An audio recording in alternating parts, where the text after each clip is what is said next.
Al-Fatihah. A'udzubillahi minasyaitonir rajim. Bismillahirrahmanirrahim. Alhamdulillahirabbil alamin. Arrahmanirrahim. Malikiddin. Iyyaka na'budu wa iyyaka nasta'in. Ihdinas siratal mustaqim. Shiratal ladzina an'amta 'alaihim. Bismillahirrahmanirrahim. Alhamdulillah. Bismillah dengan menyebut nama Allah Ar-Rahmani yang Maha Pengasih, Ar-Rahimi lagi Maha Penyayang. Jadi Allah itu punya dua sifat, dua nama, dua sifat. Yang dua sifat itu diantara beberapa sifat yang ada adalah Rahman dan Rahim. Rahman ini sifat Allah yang lebih luas dan ini bisa didapat oleh siapapun, baik orang yang itu durhaka, bahkan orang itu adalah kafir, maka tetap itu akan mendapatkan sifat rahmannya Allah, sifat belas kasihannya Allah. Jadi Allah luar biasa menciptakan umatnya, menciptakan kita semua, walaupun di antara kita ada yang durhaka kepada Allah, tetap Allah kasih sayang kepada kita. Ada belas kasihan Allah kepada kita. Tapi ketika Ar-Rahim ini adalah sifat Allah yang hanya diberikan kepada umat-umat, kepada hamba-hambanya, yang hamba-hamba itu adalah beriman kepada Allah Subhanahu wa ta'ala. Sehingga orang yang tidak beriman, orang yang durhaka kepada Allah, orang yang kafir kepada Allah, maka tidak akan mendapatkan sifat rahimnya Allah. Alhamdu, adapun segala puji, lillahi ialah bagi Allah, Rabbil alamina yang menguasai alam semesta. Rabbil alamina yang menguasai alam semesta.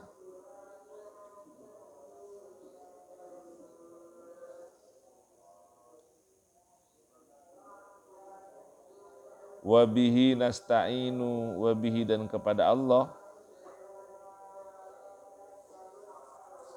nasta'inu kami minta pertolongan. Bisa minta tolong kepada selain Allah, satu-satunya adalah kita harus minta pertolongan Allah, baik yang bersifat perkara duniawi ataupun perkara-perkara ukhrawi atau perkara-perkara keagamaan. Wa sallallahu, dan mudah-mudahan memberikan rahmat Allahu, siapa Allah, wasallama, dan mudah-mudahan memberikan keselamatan siapa Allah, ala sayyidina, kepada Gusti kita Muhammadin, Nabi Muhammad, khatamin nabiyyin, yang menjadi penutup para nabi, wa alihi, dan kepada keluarganya Nabi, wa sahbihi, dan sahabat-sahabat Nabi, ajma'ina, kesemuanya. Wala haula wala quwata, wala haula, dan tidak ada daya, wala quwata, dan tidak ada kekuatan, illa, kecuali billahi, dengan pertolongan Allah, al-ali,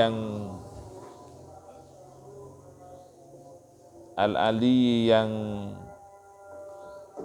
maha luhur, maha tinggi, al-azim, yang maha agung, wala haula, dan tidak ada daya, wala quwata, dan tidak ada kekuatan, illa, kecuali billahi, dengan pertolongan Allah, al-ali, yang maha luhur atau maha tinggi, Al-Azim, yang Maha Agung. Jadi kita melakukan apapun tak punya kuasa. Kita bisa begini, bisa begitu dan seterusnya, itu semuanya adalah berkat pertolongan Allah, berkat anugerah Allah Subhanahu wa taala. Makanya kita tidak pernah bosan-bosan untuk selalu mohon ma'onah, mohon pertolongan Allah, mohon bimbingan Allah, mohon untuk mendapatkan ridhonya Allah Subhanahu wa taala. Karena kalau sudah dapat ridhonya Allah, dapat pertolongan Allah, maka semuanya yang sulit itu akan menjadi mudah. Jadi tidak ada perkara yang sulit, semuanya akan mudah. Karena Allah itu adalah maha segalanya. Allah itu adalah maha agung, maha sempurna. Tidak ada sedikit pun dan tidak sama dengan makhluknya yang penuh dengan kesalahan dan kekurangan. Tidak ada kesalahan, tidak ada kekurangan sedikit pun bagi Allah Subhanahu wa ta'ala. Faslun fasal arkanul islami khamsatun. Ini fasal arkanul islami, adapun rukun-rukunnya Islam khamsatun ialah 5. Arkanul islami, adapun rukun-rukunnya Islam khamsatun ialah 5. Syahadatu an la ilaha illallah. Yang pertama adalah syahadat, adalah menyaksikan bahwa tidak ada Tuhan illallah kecuali Allah Subhanahu wa taala. Allah la bermakna linafil jinsi. Syahadatu Allah, menyaksikan atau bersaksi Allah tidak ada, sesungguhnya tidak ada ilaha Tuhan illallahu kecuali Allah Subhanahu wa taala. Wa anna, dan sesungguhnya Muhammad dan Nabi Muhammad Rasulullah ialah utusan Allah. Jadi rukun Islam harus ikrar, harus yakin dalam dirinya itu bahwa kita bersaksi, bukan bersaksi lewat mata, bukan, tapi bersaksi menggunakan keyakinan, bersaksi menggunakan hati bahwa tidak ada Tuhan selain Allah dan tidak ada Nabi, dan sesungguhnya Nabi itu adalah Nabi Muhammad, itu adalah utusan Allah. Jadi tidak ada Tuhan satupun, tidak ada Tuhan kecuali Allah Subhanahu wa ta'ala. Kalau Nabi banyak, yang wajib kita ketahui itu ada 25 Nabi. Dan ada di luar Nabi, Nabi yang wajib kita ketahui, yang jumlahnya itu ada yang mengatakan 313 Nabi. Di antaranya ada Nabi Khidir alaihissalam, itu tidak termasuk kepada Nabi-Nabi yang 25 wajib diketahui oleh kita. Dan Nabi Muhammad ini adalah Nabi penutup di antara para Nabi, Khatimul Anbiya atau Khatamin Nabiyyin, penutup. Dan Nabi Muhammad walaupun penutup, ini adalah Sayyidul Anbiya, gustinya para Nabi, wal Mursalin, dan gustinya para utusan. Apa bedanya Nabi dengan utusan? Kalau utusan itu pasti Nabi, kalau utusan pasti Nabi. Tapi kalau Nabi belum tentu utusan. Jadi kalau utusan itu adalah lebih tinggi tingkatannya daripada Nabi.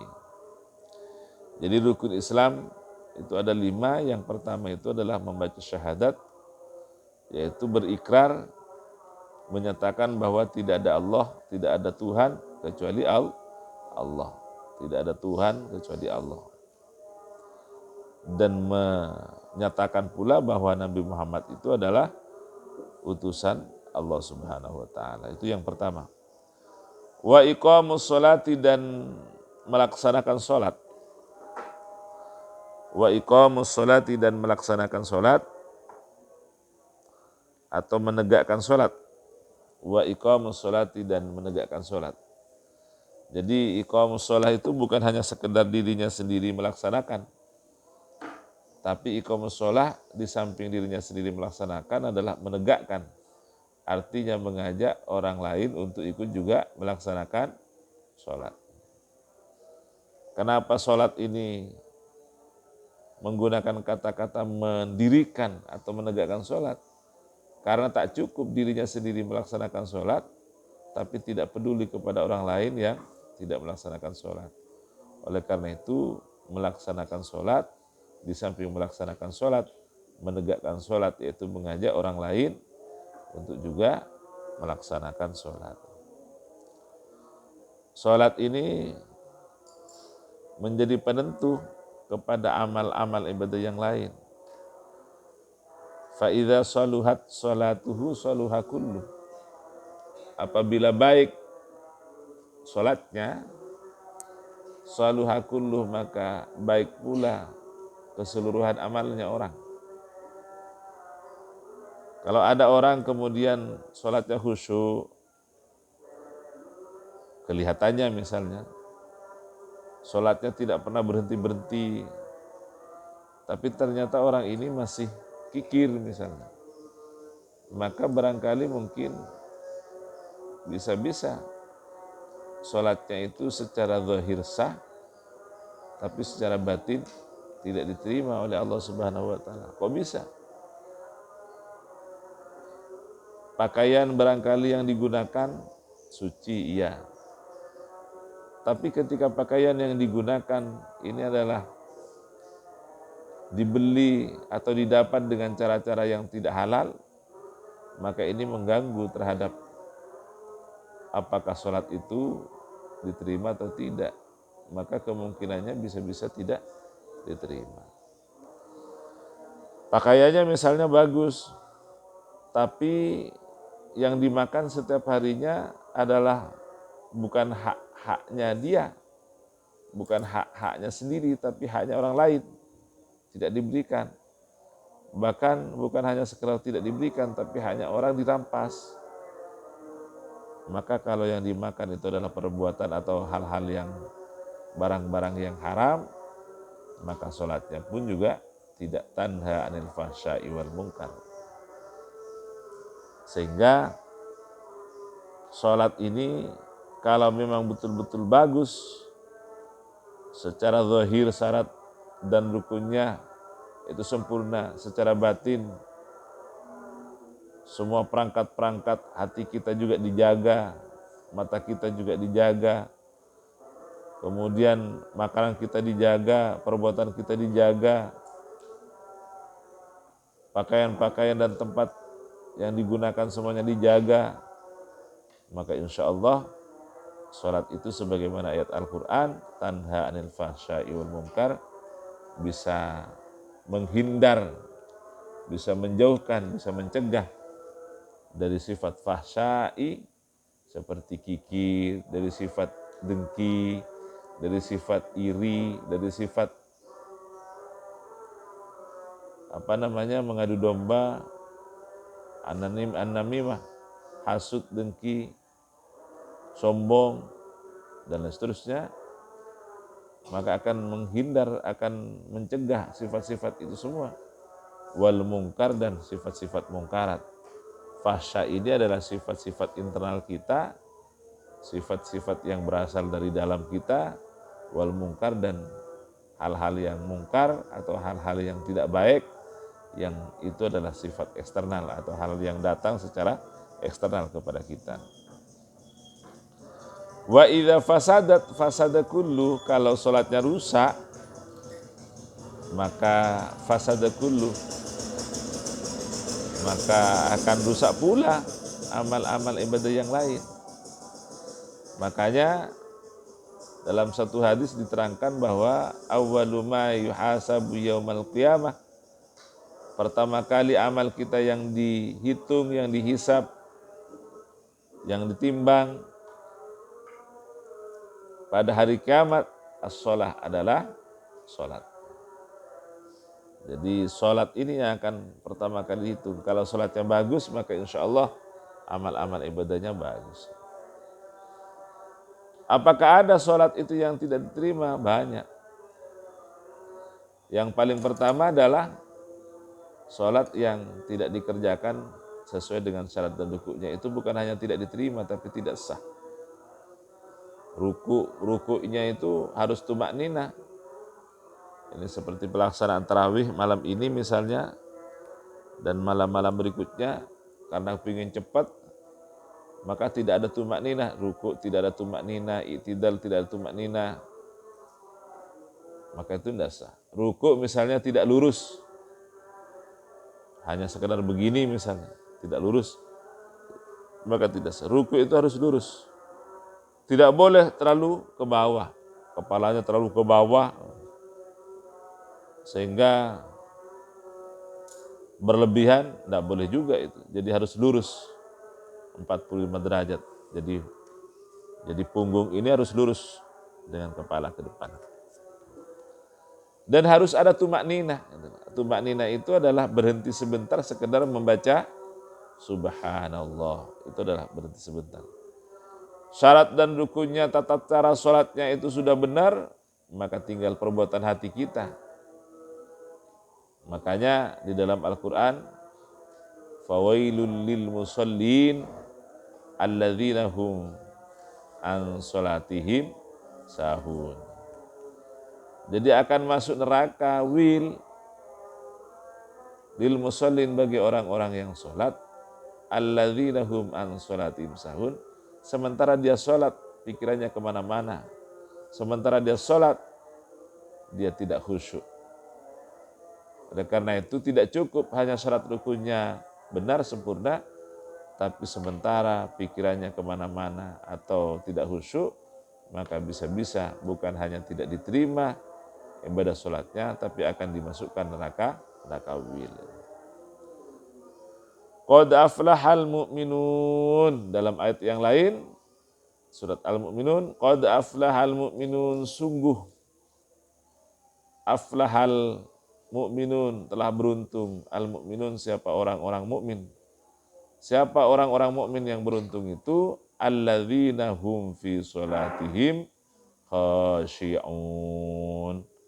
Alladzina, orang-orang yang di dalam sholatnya itu adalah khusyuk. Khusyuk. Jadi kalau sholat itu tak boleh nalah-naleh, kalau sholat itu tak boleh gurau, kalau sholat itu tidak boleh melakukan gerakan-gerakan yang melebihi dari ketentuan yang ada. Kalau tidak, maka bisa batal sholatnya itu. Jadi sholat, perbaikilah sholat, maka semua yang lain insya Allah akan baik. Sempurnakanlah sholat, maka yang lain juga akan pelan-pelan secara bertahap itu juga akan sempurna. Wa ita'uz zakati, dan yang nomor 3, wa ita'uz zakati, memberikan zakat. Zakat itu ada 2, ada zakat harta yang disebut dengan zakat mal, ada zakat fitrah atau yang kita kenal dengan zakat badan. Zakat fitrah itu adalah zakat yang dikeluarkan oleh orang-orang dalam waktu hanya 1 tahun sekali, yaitu di bulan puasa, yang disebut dengan zakat fitrah. Boleh mengeluarkan zakat fitrah mulai kapan? Sejak masuk bulan puasa tanggal 1 sampai tanggal terakhir bulan puasa, tanggal 30 bulan puasa. Kalau sampai 30 istiqmal. Kalau 29 maka sampai tanggal 29 itu. Jadi itu adalah zakat fitrah namanya. Tapi kalau zakat mal itu diberikan setiap misalnya panen, diberikan misalnya 1 tahun sekali, Itu yang sifatnya haul seperti emas dan seterusnya. Diberikan setiap menerima keuntungan misalnya. Maka itu namanya zakat harta atau zakat mal. Wa shaumu ramadhana, dan rukun Islam yang nomor 4, wa shaumu ramadhana adalah melaksanakan puasa di bulan Ramadan. Jadi orang yang tidak melaksanakan puasa maka Islamnya tidak sempurna. Kenapa? Karena yang namanya puasa itu adalah salah satu rukun Islam yang nomor 4. Ada 4 kelompok yang dapat undangan untuk masuk surga. Siapakah 4 kelompok itu? Yang pertama adalah shaimu Ramadan, orang yang melaksanakan puasa di bulan Ramadan. Orang yang melaksanakan puasa di bulan Ramadan itu imanan wahtisaban, betul-betul dia iman, tidak mengharapkan apa-apa, murni karena Allah Subhanahu wa taala. Makanya orang-orang yang melaksanakan ibadah puasa betul-betul sungguh-sungguh, semua syarat rukunnya dipenuhi, dan betul-betul memperbanyak amalan-amalan dan imanan betul, wahtisaban, dan tanpa perhitungan-perhitungan. Jadi hanya berharap karena Allah Subhanahu wa taala, maka ghufira lahu ma taqaddam, maka akan diampuni lahu bagi orang itu ma apa-apa dosanya itu tentunya taqaddama yang telah lalu. Jadi dosa-dosanya orang yang melaksanakan ibadah puasa yang betul-betul khusyuk karena Allah, yang sebelum-sebelumnya itu akan diampuni oleh Allah Subhanahu wa taala. Maka bagi orang yang puasanya diterima, itu nanti setelah melaksanakan ibadah puasa, kayaumi waladathu, sebagaimana waladathu melahirkan, dilahirkan kembali, orang itu ummuhu siapa? Ibunya orang. Jadi kita ini seperti suci kembali. Oleh karena itu dalam kesempatan tahun ini mudah-mudahan kita bisa melaksanakan ibadah puasa dengan betul-betul karena Allah, penuh dengan keimanan dan keseriusan untuk menggapai ridhonya Allah Subhanahu wa taala. Jadi yang diundang besok oleh Allah shaimu Ramadan, orang yang melaksanakan ibadah puasa yang betul-betul imanan wahtisaban karena Allah, betul tidak ada harapan-harapan yang lain.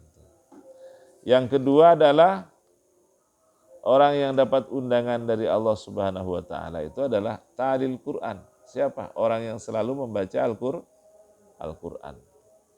Jadi apalagi pada zaman atau waktu puasa ini, perbanyaklah baca Al-Quran.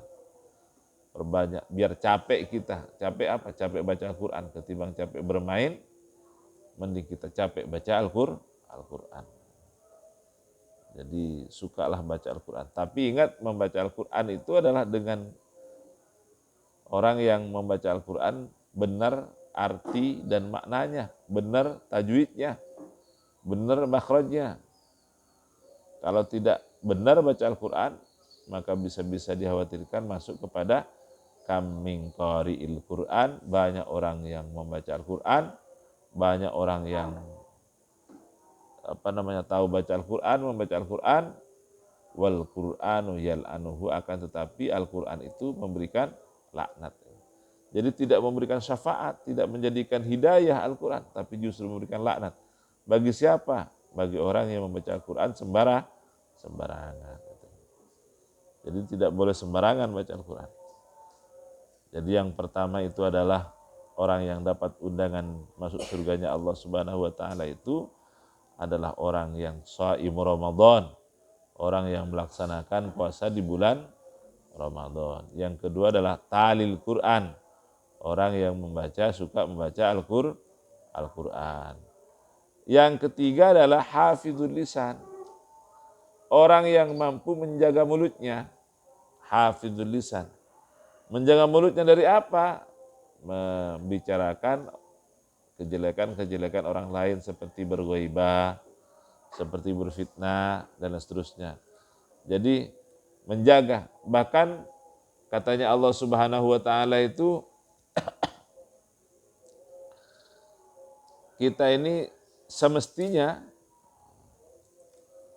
katakanlah hal-hal yang baik saja. Kalau tidak mampu mengatakan hal-hal yang baik, maka lebih baik diam. Itu katanya Allah lewat hadis Nabi Muhammad SAW. Kul khairan awil yasmut. Katakanlah hal-hal yang baik saja. Kalau tidak mampu, tidak bisa mengatakan hal yang baik, lebih baik awil yasmut, atau diamlah engkau. Jadi diam saja itu. Oleh karena itu, senyampang di bulan Ramadan ini terutama, maka tingkatkanlah ibadah kita kepada Allah Subhanahu wa taala, dan termasuk salah satu meningkatkan ibadah kita itu adalah menjaga lisan kita untuk tidak mengatakan hal-hal yang tidak baik atau hal-hal yang tidak terpuji itu. Yang keempat, kelompok yang dapat undangan masuk surga itu adalah it'amul ji'an, memberikan makan kepada orang-orang yang kelaparan, orang-orang yang membutuhkan bantuan.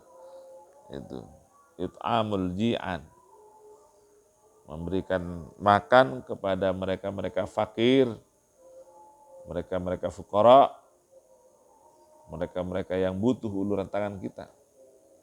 Bahkan ada yang mengatakan it'amul ji'an itu adalah memberikan makan kepada orang yang sedang lapar dalam melaksanakan ibadah puasa. Itu pahalanya luar biasa besar.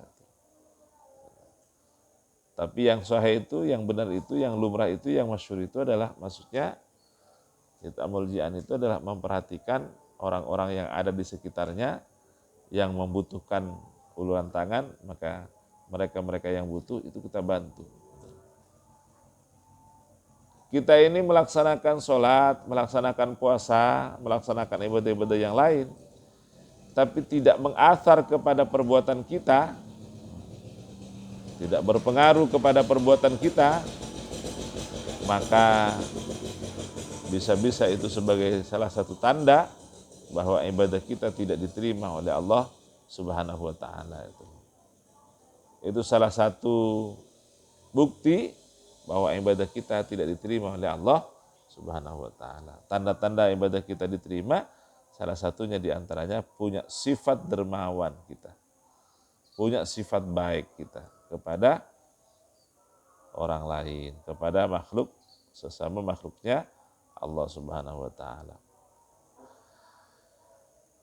Rukun Islam yang selanjutnya, yang nomor 5 adalah wahijjul baiti man istata'a ilaihi sabila. Wahijjul baiti, dan melaksanakan haji ke Baitullah, ke Mekah Mukarramah,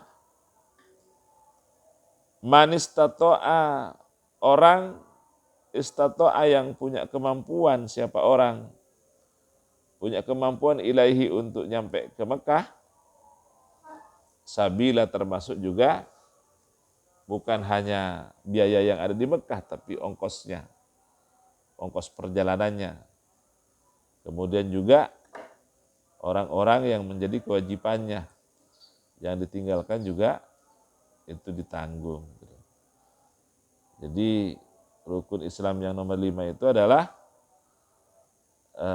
melaksanakan ibadah haji, tapi dikasih ketentuan bagi mereka yang punya kemampuan. Yang mereka tak punya kemampuan, maka tidak diwajibkan untuk melaksanakan ibadah haji.